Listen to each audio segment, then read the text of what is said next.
आज का जो हम टॉपिक लेने जा रहे हैं बहुत ही अच्छा टॉपिक है और सामान्य विषय का है जिसे ध्यान दिया जाना चाहिए।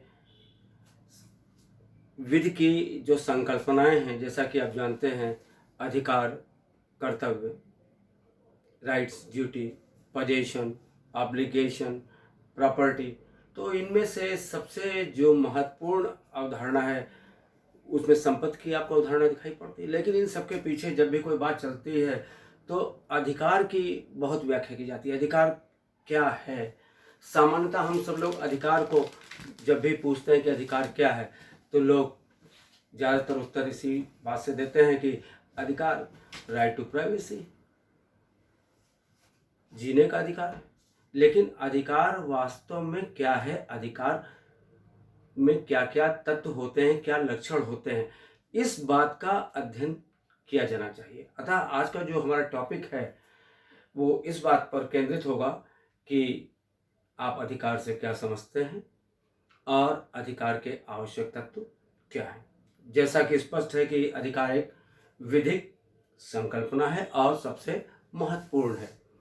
तो बहुत से ज़्यादातर अगर ये ना देखा जाए सैद्धांतिक रूप से, तो जो विधिशास्त्री हुए उनके दृष्टिकोण से जो स्कूल्स हैं ज्यूरिस्प्रूडेंस में, चूँकि ज्यूरिस्प्रूडेंस में जो विधि का जो अध्ययन किया जाता है, जैसा कि पैटर्न ने कहा है कि investigation enter into the law in abstract sense, यानी विधि की जांच पड़ताल करना है अमूर्त स्वरूप में।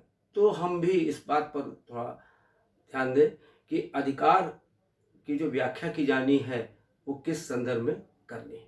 तो जो हमारे सामने पुराने ज्यूरिस्ट, विधिशास्त्री, विधिवेत्ता है, जो विधिशास्त्र में जो प्रमुख विचारक हैं या जो स्कूल्स हैं, तो उन्होंने शुरुआत में अधिकार की जो व्याख्या करनी प्रारंभ की, तो कुछ लोगों ने अधिकारों को सुरक्षा की भावना से प्रेरित माना। हाब्स, लॉक, रूसो आदि प्रमुख थे जिन्होंने अधिकार के पीछे जिस भावना को प्रेरित माना वो सुरक्षा की थी। किंतु यह कहना सर्वथा उचित नहीं होगा कि क्या केवल अधिकार के पीछे सुरक्षा की भावना है। फिर धीरे धीरे लोगों ने अपना ध्यान इच्छा पर केंद्रित किया, कहा कि अधिकार लोगों की इच्छा पर आधारित होते हैं। किंतु यह कहना भी सही नहीं होगा, क्योंकि आप गौर करिए कि जैसे चाइल्ड इन वूम है, गर्भ में बच्चा है, वो क्या इच्छा रखता है? ल्यूनेटिक पर्सन है, पागल पर्सन है, जड़ पर्सन है, इनकी कौन सी इच्छा है? फिर भी इन्हें विधि के द्वारा अधिकार प्राप्त होता है। तो ये भी कहना ठीक नहीं प्रतीत होता। और कुछ विधि शास्त्रियों ने अधिकार को हित पर आधारित माना, जिसमें प्रोफेसर एरिंग आदि प्रमुख थे। और ऑस्टिन और उनके अनुयायियों ने अधिकार को एक क्षमता के रूप में देखा, अर्थात न्यायालय के द्वारा कर्तव्य को प्रवर्तित कराया जाए। तो यह प्रारंभिक व्याख्या रही, किंतु अधिकार को सर्वाधिक परिष्कृत रूप में परिभाषित करने का प्रयास सामंत महोदय ने किया। उन्होंने बहुत ही साधारण शब्दों में अधिकार को परिभाषित किया। उन्होंने अधिकार को प्रोफेसर एरिंग की परिभाषा पर आधारित किया और कहा कि an interest recognise and protect by rule of law, यानी अधिकार क्या है? तो पहले हित है, और ऐसा हित है जिसे मान्यता प्राप्त है और साथ ही संरक्षण भी प्राप्त है। और किसके द्वारा? विधि के द्वारा। बिल्कुल सिंपल परिभाषा है कि राइट क्या है? An interest. राइट क्या है? An interest recognised and protect by rule of law, यानी विधि के द्वारा कोई हित अगर मान्यता प्राप्त हो और उसे संरक्षण प्राप्त हो, यानी इन दोनों तत्वों का समावेश आवश्यक होगा, विधि के द्वारा उसका प्रवर्तन कराया जा सके। तो ऐसा इंटरेस्ट जो रिकॉग्निशन पाता है, प्रोटेक्शन पाता है लॉ से, वो अधिकार बन जाता है। तो प्रश्न ये उठता है साधारणतः हित से आप क्या समझते हैं? क्योंकि हित क्या है ये जानना जरूरी है। तो सामान्यतः सामंत ने अपनी किताब में एक दो जगह पर एग्जाम्पल दिए। उनका ये मानना था कि हित का तात्पर्य होता है कि व्यक्ति को जो वस्तुएं प्रिय होती हैं, जिनसे उसका लगाव होता है, उसे हित कहते हैं। तो यह भी प्रश्न उठता है कि सभी प्रकार के हितों को क्या मान्यता प्रदान कर दी जाएगी? क्योंकि हो सकता है कि एक मिल का कोई ओनर है, वो तो चाहता है कि उसकी मिल हमेशा कार्य करती रहे और कभी हड़ताल ना हो, तो क्या उसके इस हित को रिकॉग्निशन दी जाएगी? दूसरी ओर रिकॉग्निशन मिलने के बाद प्रोटेक्शन की बात आती है। कभी कभी ऐसी स्थिति हो सकती है कि कोई इंटरेस्ट, जिसे रिकॉग्निशन तो मिली हुई है किंतु प्रोटेक्शन ना हो, तब ऐसी स्थिति में जो इंटरेस्ट है वो क्या बना यहाँ तक आकर? इम्परफेक्ट राइट, परफेक्ट नहीं बन पाया, क्योंकि लॉ ने उसे रिकॉग्निशन तो दी है लेकिन प्रोटेक्शन नहीं दे रहा है। इसका एग्जाम्पल अगर आप देखना चाहें तो संविदा विधि में आप सेक्शन 25 को देखें, जहां पर दिया हुआ है कि टाइम बार्ड डेट, एक ऐसा ऋण जिसे वसूलने का समय बीत चुका है। तो इंटरेस्ट तो है आपने, जैसे मान लीजिए आपने मुझे 10 लाख रुपए दिए हैं, अब उसको रिकवर करने का समय बीत चुका है, तो इंटरेस्ट तो आपका है, रिकॉग्निशन भी है ऋण की, लेकिन प्रोटेक्शन क्यों नहीं है? क्योंकि वो लिमिटेशन एक्ट बार्ड हो गया है, क्योंकि आप अब उस समय अवधि के बाद मुझ पर वाद दाखिल नहीं कर सकते।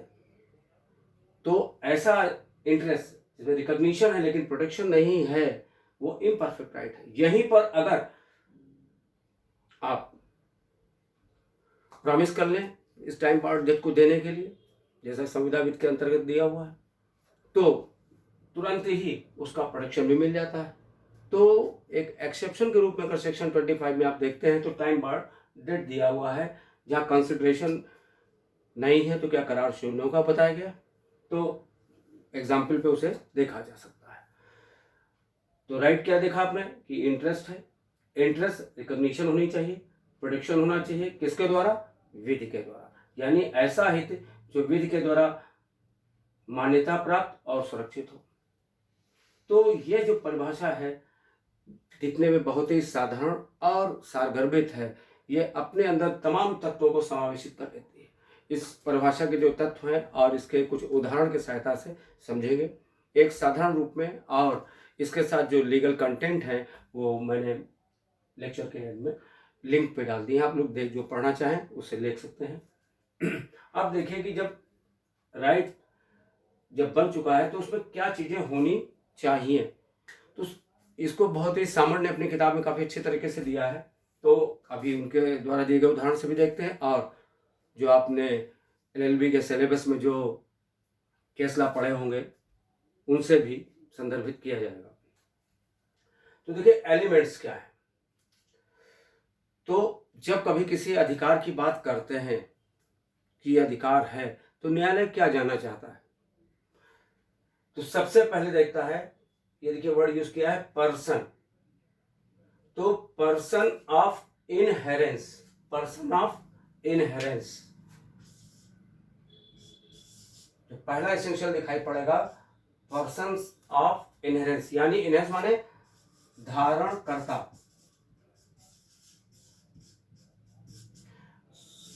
किसका धारण करता? राइट का। पर्सन ऑफ इनहेरेंस, अधिकार का धारण करता। सिंपल शब्दों में पहले याद करते हैं, पहला तत्व क्या दिखाई पड़ेगा जब किसी अधिकार की बात करेंगे? पर्सन ऑफ इनहेरेंस, अधिकार का धारण करता। दूसरा तत्व पर्सन ऑफ इंसिडेंस, तो क्या है ये? आबद्ध व्यक्ति, यानी उस अधिकार से आबद्ध व्यक्ति। तो दो लोग दिखाई पड़े, जो अधिकार का दावा करने जा रहा है पर्सन ऑफ इनहेरेंस, अधिकार का धारण करता। दूसरा जो व्यक्ति उसके अधिकार से आबद्ध, यानी इसके व्यक्ति के ऊपर कर्तव्य है, पर्सन ऑफ इंसिडेंस, दो लोग दिखाई पड़े। तीसरा कंटेंट ऑफ राइट्स, अधिकार की अंतर वस्तु। तीसरा क्या दिखाई पड़ा? कंटेंट ऑफ राइट्स, अधिकार की अंतर वस्तु। दूसरा, पहला person of inherence, person of incidence, content of rights. Content of rights सदैव इस व्यक्ति को थोड़ा ध्यान से देखिए, इंसिडेंस को। यह व्यक्ति इस व्यक्ति के लिए जिसमें अधिकार का धारण करता है, जिसे कहते हैं, उसके लिए क्या कर सकता है, क्या नहीं करता है, यानी कुछ करना या ना करना, यानी कर्तव्य जो है इस व्यक्ति पर, क्या करेगा या क्या नहीं करेगा, ये कंटेंट होता है अधिकार का। अभी इसको उदाहरण से स्पष्ट करेंगे। यहाँ पर केवल क्या देखते हैं कि एसेंशियल एलिमेंट्स क्या रहा है, person of inherence, person of incidence, contents of rights, then subject matter of rights, यानी बोन ऑफ जो कंटेंशन है जिस पर टिका हुआ है आपका अधिकार। जैसे आप कहते हैं जमीन मेरी है, तो जमीन का अधिकार आपका आप दावा करते हैं, तो जमीन सब्जेक्ट मैटर होगा। आपने कहा है कि ये अमुक ज्वेलरी हमारी है, तो ये ज्वेलरी सब्जेक्ट मैटर होगा, तो विषय वस्तु। चौथा, फिर ये टाइटल जो वर्ड है, साक्ष्य जिसे कहते हैं, जो अधिकार का साक्ष्य है, क्यों आपके पास अधिकार है उसका साक्ष्य जो है वो टाइटल है। तो किसी भी विधिक अधिकार में आपको क्या चीजें दिखाई पड़ेंगी, तो टोटल 5 एलिमेंट्स दिखाई पड़ेंगे। Person of inherence, person of incidence, तो आप देखिए डबल आई, आई। फिर सी देखिए आया, सी से content of rights, I see. S से सब्जेक्ट मैटर ऑफ राइट्स, और टी से टाइटल। तो ये 5 इसेंशियल एलिमेंट्स आपको मिलेंगे। अब इनको उदाहरण की सहायता समझते हैं। तो देखिए, एक तो सामने ने अपनी पुस्तक में खुद ही एक अच्छा एक उदाहरण दिया हुआ है, और एक दो उदाहरण और लेते हैं। तो सामने ने अपनी किताब में जो उदाहरण दिया है, उन्होंने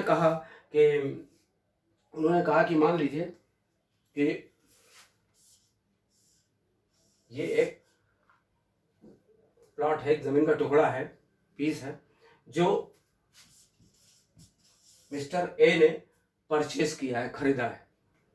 तो जैसे ही ए ने इस जमीन के टुकड़े को परचेस किया, तो देखिए अधिकार का धारण करता है, इस जमीन का जो अधिकार है धारण करता कौन हुआ, मिस्टर ए, पर्सन ऑफ इनहेरेंस। अब इनको छोड़कर रेस्ट ऑफ वर्ल्ड जितने भी 99 लोग होंगे, इनको छोड़कर वो सब पर्सन ऑफ, जितने भी होंगे रेस्ट ऑफ, वो पर्सन ऑफ इंसिडेंस हो जाएंगे, यानी वह व्यक्ति जिन पर इस अधिकार के संबंध में कर्तव्य उत्पन्न हो जाएगा। यानी वह व्यक्ति जिसने जमीन खरीदी वो अधिकार का धारण करता, उसको छोड़कर रेस्ट ऑफ वर्ल्ड बाकी सभी लोग अधिकार से आबद्ध व्यक्ति हो गए, यानी पर्सन ऑफ इंसिडेंस हो गए। इसके कंटेंट क्या होंगे, कंटेंट ऑफ राइट्स। तो कंटेंट ऑफ राइट्स हमने बताया हमेशा कि पर्सन ऑफ इंसिडेंस को देखिए, तो क्या होगा कि वह इस जमीन के संदर्भ में कुछ करे या ना करे, यानी वह इस जमीन पर इनकी अनुमति के बिना, किसकी अनुमति, पर्सन ऑफ इनहेरेंस की अनुमति के बिना प्रवेश ना करे, या उसको लाइसेंस है तो इस जमीन पर आए, काम करे। तो डू और एब्सटेन फ्रॉम डूइंग, यानी कंटेंट किससे आप जुड़ेगा, पर्सन ऑफ इंसिडेंस से, कि वह इस भूमि पर अधिकार के धारणकर्ता के कहने से कुछ करे या ना करे। तो ये इसके कंटेंट्स होंगे हमेशा। सब्जेक्ट मैटर ऑफ राइट, यानी वो जमीन जो खरीदी गई है, ये क्या है, सब्जेक्ट मैटर है, और क्यों इनकी है, इसके लिए आवश्यक ये क्या है कि कोई साक्ष्य होना चाहिए, टाइटल होना चाहिए, यानी इसकी जो डॉक्यूमेंट्स हैं, रजिस्ट्री के दस्तावेज होंगे, डॉक्यूमेंट्स होंगे, वो क्या हो जाएंगे, टाइटल हो जाएंगे। यानी 5 चीजें आपको दिखाई पड़ी, आई, दूसरा आई, और तीसरा आपको दिखाई पड़ा कंटेंट, सी, सब्जेक्ट मैटर और टाइटल। ये 5 चीजें अगर पूरी हो जाती हैं तो आप कह सकते हैं कि ये मेरा अधिकार है। और न्यायालय चूंकि डिफिनीशन में लिखा हुआ है कि इंटरेस्ट है आपका इस जमीन में, रिकॉग्निशन मिली है, प्रोटेक्शन तब मिलेगा जब आपका रजिस्ट्रेशन है, सारा पोजीशन है, सारी चीजें क्लियर है, यानी 5 एसेंशियल एलिमेंट्स क्लियर हैं, तो आपका राइट कोर्ट प्रोटेक्ट करेगा। तो अब इसको एक एग्जाम्पल से और देखते हैं। देखिए, एक सिंपल एग्जाम्पल लीजिए कि जो आपके LLB सिलेबस के अकॉर्डिंग देता हूं। आपने लॉ ऑफ टॉर्ट में एक केस पढ़ा होगा, डोनक वर्सेस स्टीवेंस। लॉर्ड एटकिन ने डिसाइड किया है, बहुत अच्छा केस है, ज़्यादातर इसके फैक्ट सभी लोगों को मालूम है। इसमें एक जिंजर बियर की बॉटल थी जो नॉन ट्रांसपेरेंट थी, जिसको एक व्यक्ति ने परचेज की और उसकी महिला मित्र ने साथ में बैठ कर उसे लिया। जब लास्ट बैग उड़ेला गया तो उसमें मरे हुए घोंघे के अवशेष निकले थे, जिससे कि वो बीमार हो गई थी। तो ये सिंपल फैक्ट सभी जानते हैं। तो इसी में देखिए इस अधिकार के 5 तत्वों एग्जामिन कीजिए। तो मैं आपसे पूछता हूँ, सबसे पहले पर्सन ऑफ इनहेरेंस कौन होगा, अधिकार का धारण करता? तो सीधी बात है, आप सभी लोग जवाब देंगे कि वह व्यक्ति जिसने वो बटन परचेज की, खरीदी। ठीक। तो पर्सन ऑफ इंसिडेंस कौन होगा, अधिकार से आबद्ध व्यक्ति कौन होगा, जिस पर कर्तव्य होगा? तो आप जवाब देंगे तुरंत, वो मैन्युफैक्चरर होगा। फिर कंटेंट क्या होंगे? तो मैन्युफैक्चरर की ड्यूटी देखिए क्या है। लॉर्ड एटकिन ने कहा है ड्यूटी टू टेक केयर, यानी सावधानी बरतने का कर्तव्य, इसके प्रति कंटेंट है, ड्यूटी टू टेक केयर। फिर सब्जेक्ट मैटर क्या है? वो जिंजर बियर की बॉटल, चारों चीजें। अब यहां तक तो अभी कंप्लीट राइट नहीं हुई। फॉर इसेंशियल 5वां जरूर देखना जरूरी पड़ेगा यहाँ पर, टाइटल। तो जो रिसीट है जो आपने खरीदी है वो क्या है? टाइटल है, रिसीट है। तो ये 5 चीजें कंप्लीट हो गई, जैसे कि वो क्या हो गया? आपका अधिकार बन गया। इसलिए लॉर्ड एटकिन ने विश्व के विधिशास्त्र को नेग्लिजेंस अपकृत को परिचित कराया। कहा जहां पर ड्यूटी टू टेक केयर यानी सावधानी बरतने का कर्तव्य है उसे न बरता जाए, तो उपेक्षा यानी असावधानी, नेग्लिजेंस एक इंडिपेंडेंट आर्ट हो। और उस डिसीजन ने आज कंज्यूमर प्रोडक्शन की निवृत्ति। तो देखिए अधिकार के बारे में एक सिंपल एग्जाम्पल देखा, बहुत से एग्जाम्पल हैं। जैसे कि आजकल आप देख रहे हैं, रिसेंटली देखिए समाज में आपको चारों तरफ मिलते हैं। केवल अधिकार को किताब में परिभाषा के रूप में पढ़ना बहुत उचित नहीं प्रतीत होता है उसको, बल्कि अपने चारों ओर चलने वाली गतिविधियों से भी जोड़ना चाहिए। देखिए जैसे आजकल कोविड-19 का प्रकोप चल रहा है, आप देख रहे हैं कि कोरोना वायरस महामारी फैली हुई है। तो ऐसे में प्रत्येक व्यक्ति को आप देखिए आर्टिकल 21 क्या गारंटी करता है? No person shall be deprived his life and personal liberty. तो हम सभी को अपने जीवन का अधिकार है, और जीवन के अधिकार में स्वस्थ जीवन जीने का भी अधिकार है। तो अब यहाँ अधिकार की बात करते हैं इसी इंटरेस्ट के 5 एसेंशियल से, कि कोई एक व्यक्ति है जिसके ऊपर आप आरोप लगाते हैं कि उसने कोरोना संक्रमित है और उसने लोगों को संक्रमित किया है। तो अब देखिए इसको एग्जामिन करते हैं। वह व्यक्ति यानी सारा समाज यानी हम पर्सन ऑफ इनहेरेंस है और हमारा स्वस्थ रहने का अधिकार है। तो दूसरा व्यक्ति जिसमें कि वो संक्रमण है वो पर्सन ऑफ इंसिडेंस है, यानी वो हमारे स्वस्थ रहने के अधिकार से आबद्ध है। और कंटेंट क्या है? कंटेंट देखिए बिल्कुल क्लियर होंगे कि उसकी ड्यूटी है कि वो डिस्क्लोज करे कि उसको इस प्रकार की कोई संक्रामक बीमारी है या नहीं, जिससे कि समाज पीड़ित हो सकता है। क्योंकि इसके लिए आपको अगर देखना है तो एक केस आप सगीर आलम साहब ने और डिसाइड किया है, एक्स वर्सेस हॉस्पिटल जेट, उसमें काफ़ी अच्छी व्याख्या की गई इसी बिंदु पर। तो जो हम सब लोग हैं जो दावा कर रहे हैं कि स्वस्थ जीवन जीने का अधिकार है, पर्सन ऑफ इनहेरेंस है। वह व्यक्ति जो संक्रमित है, पर्सन ऑफ इंसिडेंस है। कंटेंट है कि उसे अपनी ड्यूटी है, उसे ये बताना है कि डिस्क्लोज करना है कि उसको इस प्रकार का संक्रमण है। सब्जेक्ट मैटर वो कोरोना वायरस है। और टाइटल क्या है?